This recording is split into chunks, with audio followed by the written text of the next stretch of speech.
Ah, muito bom. Então, olha, eu vim aqui para a gente falar um pouquinho do qual é o seu papel em tempos de crise, né? Foi um artigo que eu publiquei, um artigo curto, na verdade, muito mais parecido com um post que eu publiquei no ano passado.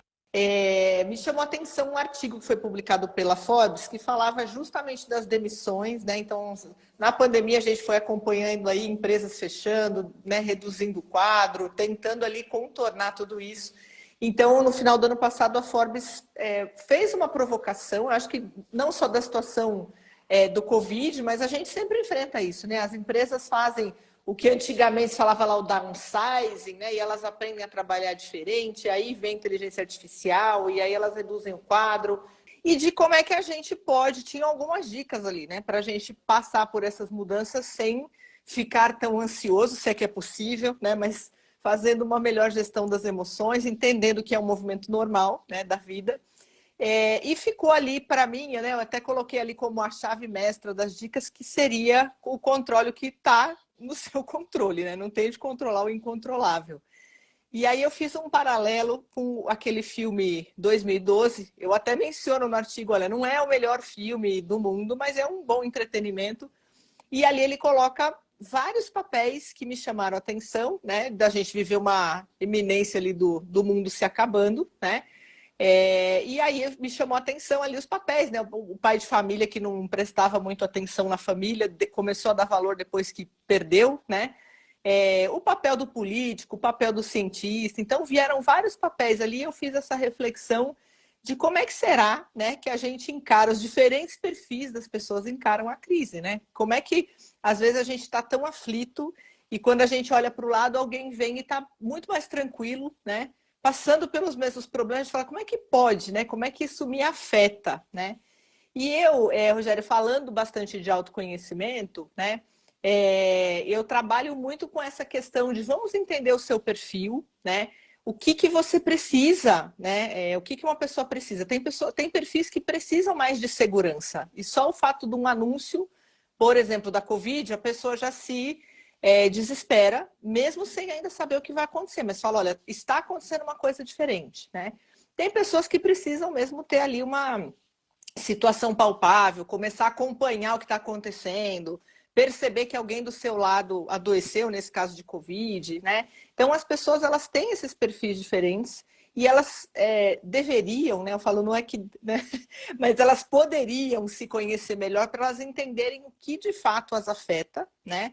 E então elas poderem buscar, né? No que elas têm controle, um pouco mais disso, né? Então, se eu preciso de segurança e o que acontece no mundo lá fora eu não controlo, onde que na minha vida eu consigo um pouco mais dessa segurança? Que áreas da minha vida que eu consigo controlar? Porque isso já começa a dar uma equilibrada, começa a dar um alívio, né? Poxa, alguma coisa eu sei que está seguro, alguma coisa eu controlo, né? Então, quando as pessoas se conhecem, elas são capazes de entender um pouco isso. Não quer dizer que não é automático, né? Eu consigo me entender e daí já fica tudo muito fácil. Mas parte da gente entender as nossas emoções, né? Acolher as nossas emoções e entender o que a gente está sentindo naquele momento para a gente poder lançar mão de alguma coisa, né, que nos ajude. Tem perfis que são mais perfis da ação, né, que eu chamo as pessoas que gostam de estar sempre em ação. Então, tem pessoas que se encontram mesmo, estou estressado, vou para academia, lá vou, né, gastar todas as energias lá. E tem pessoas que não, que falam, não, eu ir na academia não vou comer, né? Então as pessoas vão encontrando os seus mecanismos, né? Para elas, alguns mais saudáveis, outros menos, né? Mas elas vão encontrando alguns mecanismos para lidar com isso, né? Não à toa, né? Muitas pessoas relatam que engordaram aí durante a pandemia, né? Você deve ter ouvido falar. Os perfis mais emocionais têm uma relação emocional com a comida, né? Então eu fui aprendendo ao longo do tempo até como me gerenciar um pouco para que isso não saísse do controle, porque eu tenho um perfil bastante emocional. E aí, que outras coisas que eu posso lançar a mão que mexem com essa emoção, mas que eu não use a comida como uma válvula de escape, já que não vai me fazer bem, né? Não vou ficar com a autoestima boa depois de tudo isso. Então, acho que o papel no tempo de crise está falando justamente sobre isso, né? Como que você se conhece para você lidar fora, né, do seu ambiente seguro, fora daquela vida que você já conhece, mas quando acontece algo externo, né? E que você vai ter que lidar de qualquer forma, porque não tem jeito, algumas coisas caem, né? A gente vive, acontecem com a gente, e como é que a gente lida melhor? Para não perder a saúde, né, Rogério? A gente fala aqui de saúde, né? Como é que eu mantenho essa saúde? Então, para mim, né, essa manutenção da saúde parte disso. Deixa eu entender o que eu preciso, né? Então, se eu sou mais emocional, por exemplo, que eu mencionei agora, como é que eu não uso a comida ali para me preencher? Como é que eu me preencho nas relações? Como é que, né? E o Covid privou a gente de relações, privou a gente de muitas coisas, né? Então, como é que eu encontro esses caminhos para eu cuidar de mim da melhor maneira possível? Então, acho que é bem sobre isso, assim, né? Como é que eu lido com tudo isso, sabendo que vai passar, né? Porque ao ler esse artigo da Forbes, eu fiz, lógico, paralelo ali com o Covid, mas o artigo mesmo expande, né? Então, como é que a gente faz diante de uma fusão e aquisição e eu estou naquele meio da empresa? O que eu faço com isso, né? O que eu faço com a perda de um ente querido, né? Que a gente vivenciou muito aí nos últimos tempos, as pessoas perdendo, né, seus entes queridos muito rapidamente, né, muito abruptamente. Então, como é que a gente vai passar por isso, né? Precisando olhar para a gente mesmo, né? Assim, olhar para essas emoções e sabendo, né? Entendendo como a minha mãe fala, né? Tem coisas que são coisas da vida e a gente vai ter que aceitar. Minha mãe já tá velhinha, se ela me ouve, ela fica brava comigo, mas a minha mãe já vai fazer 81 anos, então já tem uma idade mais avançada e começa a perceber ali, né? Os movimentos da vida, o corpo já não responde da forma que ela gostaria, né? Então ela me fala, filha, mas são coisas da vida. Então, como é que a gente se prepara para isso? Então, eu sempre levo, né, para todas as pessoas que é a partir dessa consciência da gente mesmo, né, a partir da gente se conhecer, e eu gosto de usar muito um termo que é a presença, né, a nossa presença com a gente mesmo. Como que eu tenho essa presença comigo, como que eu me aquieto, e os perfis mais de ação ele tem mais dificuldade de parar para se aquietar, ter esse contato, mas como é que eu me aquieto, como é que eu percebo isso, como que eu dou vazão aí ao que eu estou sentindo, né? E me coloco muitas vezes numa situação de vulnerabilidade mesmo, assim, peço ajuda, né? Quem pode me ajudar? Imagino aí que você tenha ouvido muitas pessoas aí com essas queixas, né, de tristeza profunda, depressão, burnout, né? Então, assim, mas como que eu preciso perceber até para pedir ajuda, né?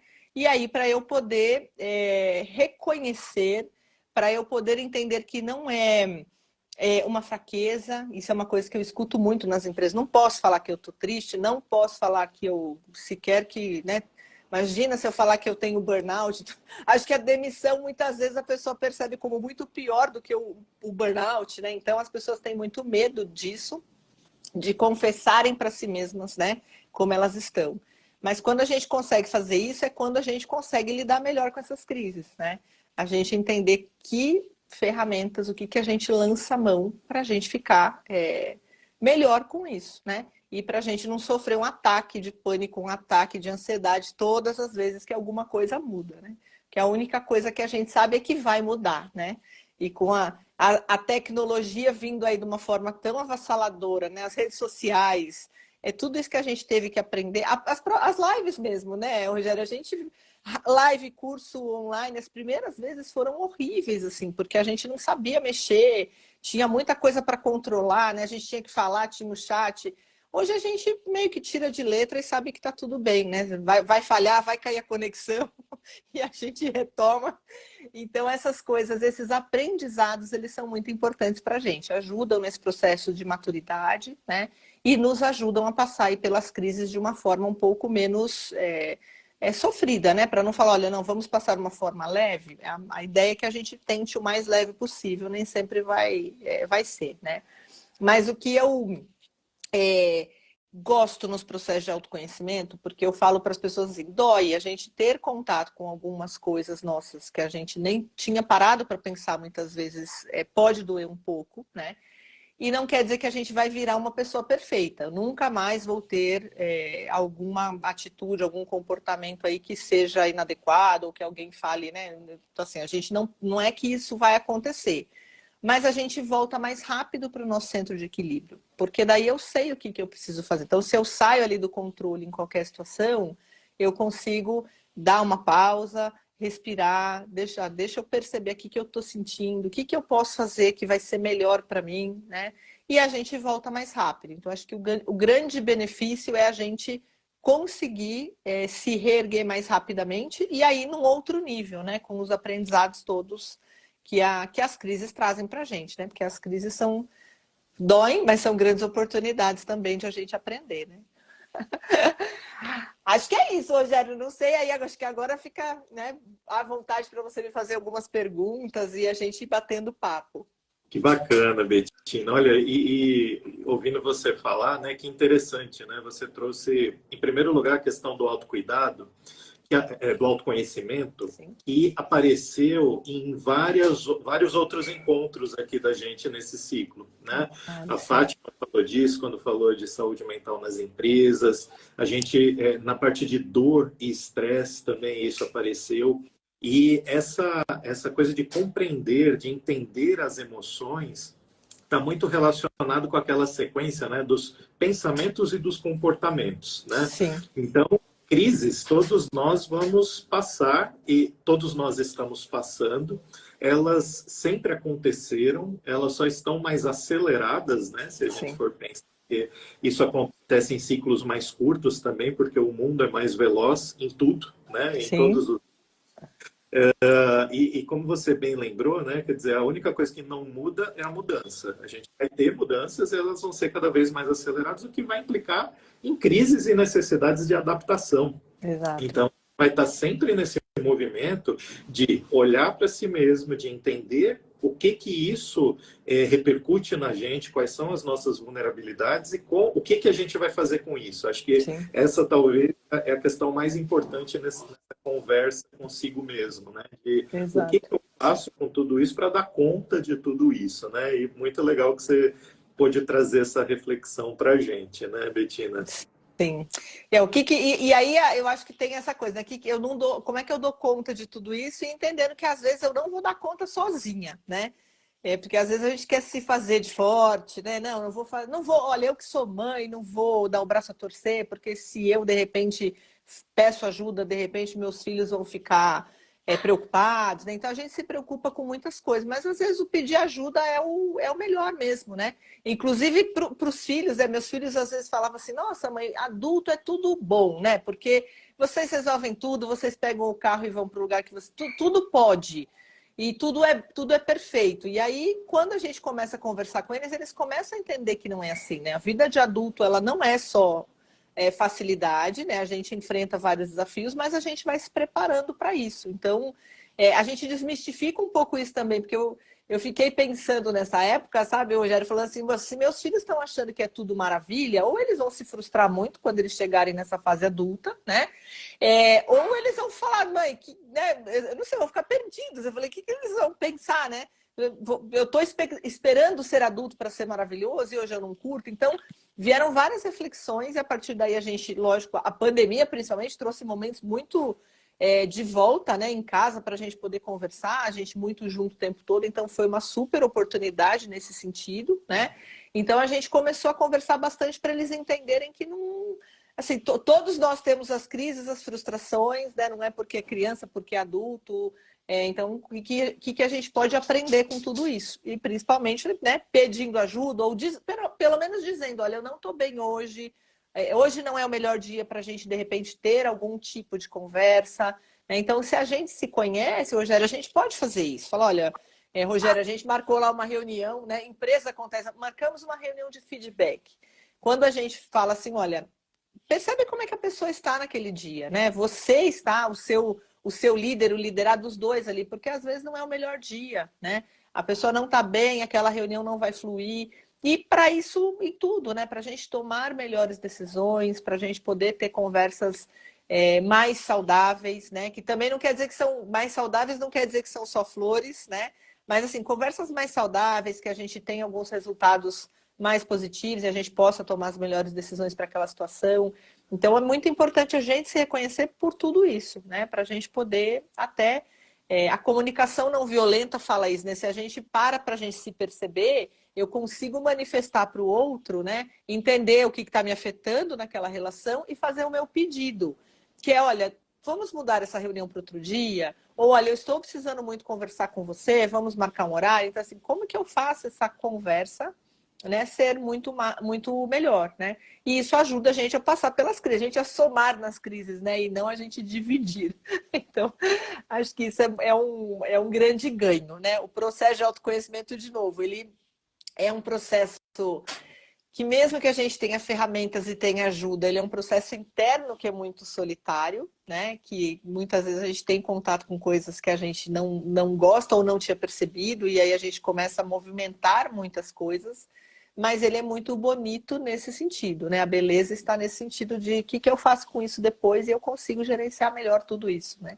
A partir de conhecer. E aí você mencionou autocuidado, que é isso também, como é que eu me cuido, né? A partir do autoconhecimento eu entendo o que eu preciso também para me cuidar.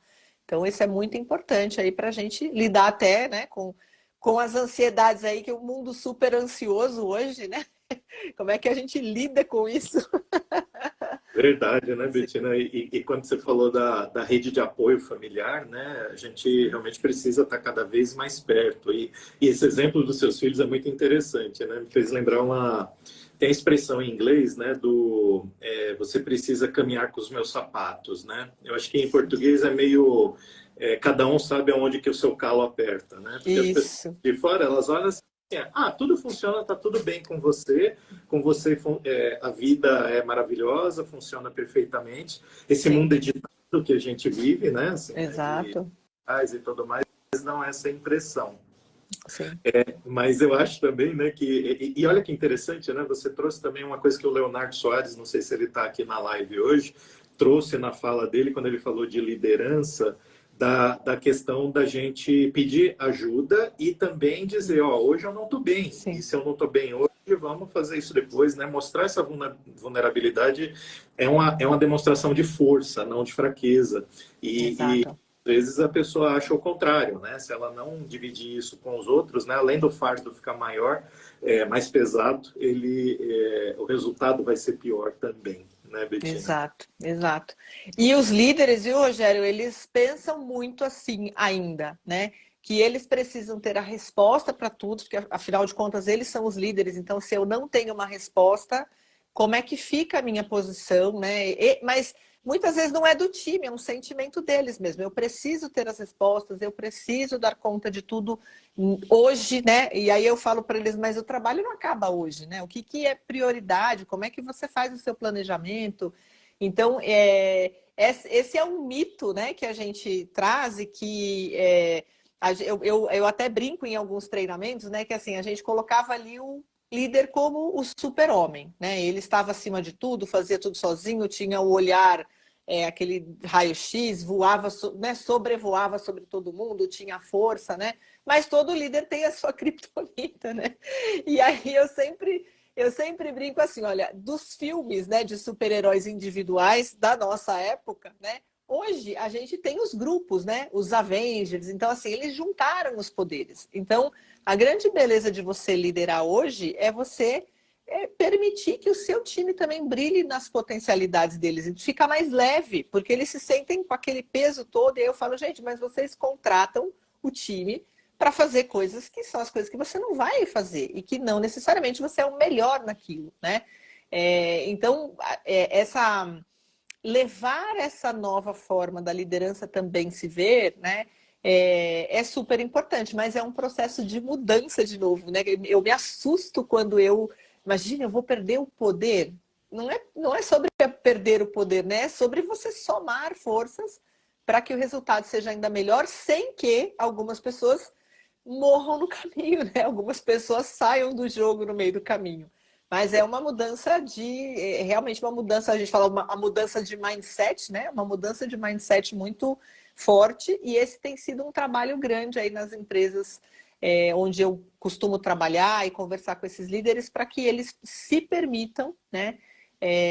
Treinem o time para esses momentos que eles não estão bem. A empresa não pode parar e não vai parar, né? Por conta de ele não estar bem. Mas ele pode sair de férias, né? Ele pode sair, inclusive, porque está bem, né? Para curtir e se esse movimento não for feito, fica pesado para todo mundo. Aí vira uma crise mesmo, né? Porque aí ele não pode sair de férias. E vira uma crise porque para ele é uma crise, não pode curtir a família. Para o time é uma crise porque eles também não se sentem potentes, né? Não se sentem confiantes para tomar decisões e aí ficam ligando direto. Então, esse modelo antigo a gente realmente perdia muito e ficava muito pesado para o líder, né? Então era muito mais fácil ter crise. É verdade. Olha, Betina, eu vou fazer o último comentário, contar uma historinha rápida aqui que eu Legal. lembrei que você falava, e aí eu vou deixar os seus comentários finais. Tá. Eu lembrei de uma história, uma fábula, claro, né? Então não tem tempo, provavelmente não existiu, mas isso não tira a beleza da mensagem da história, né? Uma vez eu ouvi que um rei, ele juntou um conselho de sábios para aconselhar e dar o melhor, qual seria o conselho mais importante que ele poderia ter como rei, para ele reinar bem. E aí esse conselho se reuniu e ficou muito tempo pensando nisso, e depois, no final, eles entregaram 2 envelopes para ele. Um era um envelope vermelho, que ele devia abrir somente em momentos de grandes crises, e o outro era um envelope azul, que ele só poderia abrir em momentos em que as coisas estivessem indo muito bem. Tá. E aí o reino dele foi invadido, teve uma grande guerra, teve uma grande crise no reinado dele, e ele abriu esse envelope, e lá estava escrito assim: vai passar. E aí eles tiveram toda a guerra se resolveu e entraram num período de grande paz, de grande prosperidade, e o reino andava muito bem. E aí ele lembrou do envelope azul e foi abrir o envelope azul. E quando ele abriu, estava escrito: vai passar. Então, não existe crise tão grande que não vai desaparecer, não existe tempo bom também que vai durar para sempre, né? E a gente tem que estar preparado com isso, e talvez o autoconhecimento seja a grande chave para isso, né, Betina? Exatamente. Eu acho que é o que traz a gente para esse equilíbrio, né? Ou o mínimo equilíbrio que a gente possa ter, né?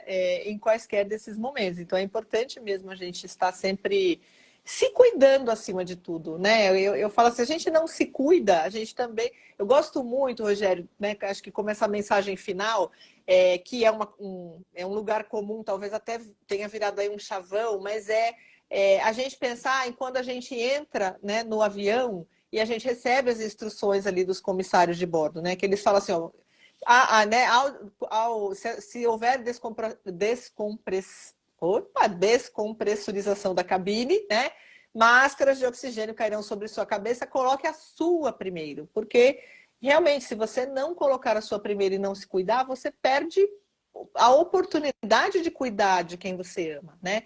E eu levo a todo momento isso, assim, olha, na crise a gente precisa também se cuidar, né? Estar primeiro num lugar seguro para ir estender a mão para as outras pessoas, né? Então, a gente não pode deixar de se cuidar e olhar para a gente, né? Então, vai ajudar com a ansiedade, vai ajudar com todas as coisas aí, as nossas crises internas, os nossos conflitos, e aí a gente vai lidar muito melhor e ajudar mais pessoas, né? Então, mas eu quero ajudar, e aí, né, a gente está aí no mês das mães, né, na Semana das Mães, a mãe normalmente deixa de se cuidar porque ela dá tudo para o filho. Aí eu falo, mas quanto tempo isso vai se sustentar se você adoecer eventualmente, né? Então, a gente entender essa liderança aí a partir desse exemplo da mãe quais são esses limites, né? Eu quero ajudar, eu ajudo, mas em que momento que eu também volto para mim, para eu me fortalecer de novo, para continuar ajudando, né? Então, acho que o autoconhecimento traz muito isso, esses limites e esse equilíbrio, né? Esse lugar de equilíbrio que a gente pode atingir em qualquer situação, né? Vai passar de qualquer forma, né? Adorei essa mensagem. Que maravilha, Betina. Olha, mais uma vez agradecer muito você, tudo que você trouxe para a gente hoje, pelo seu tempo, por ter compartilhado tudo isso com a gente. E queria que você dissesse aí como é que o pessoal te encontra, onde que você está, redes sociais, como é que o pessoal consegue continuar essa conversa contigo. Ah, que legal. Olha, eu estou aqui no Instagram como Betina Bene, Betina com 2 T's e Y, né? Também estou lá no LinkedIn, da mesma forma, Betina Bene, né? E posso deixar aqui o meu WhatsApp, meu celular também, né? é 11 99357 5379. Então, eu tenho o maior prazer de conversar com as pessoas, respondo a todas as mensagens. Gosto muito dessa troca, que eu acho que a pandemia trouxe isso como oportunidade também, né, da gente começar a se conectar com mais pessoas, né? A gente aprendeu a fazer, acho que melhor esse networking, essa troca. Então, estou disponível e agradeço muito o convite de estar aqui hoje, Eric. Que prazer falar com você, um privilégio estar nesse canal, aqui no seu perfil. Estou muito, muito feliz mesmo. Legal, Betina. Da mesma forma para mim. E a gente se vê, então. Obrigado para quem ficou, nos assistiu, trocou muitos elogios aqui no chat, viu, Betina? Que bom. Obrigada, pessoal. E vai ficar gravado aqui, compartilhem. E semana que vem a gente tem, então, sobre saúde mental do adolescente. Não perca, 19h30, segunda-feira. Tchau, Tá tchau, bom. pessoal. Tchau, tchau. Obrigada. Boa noite.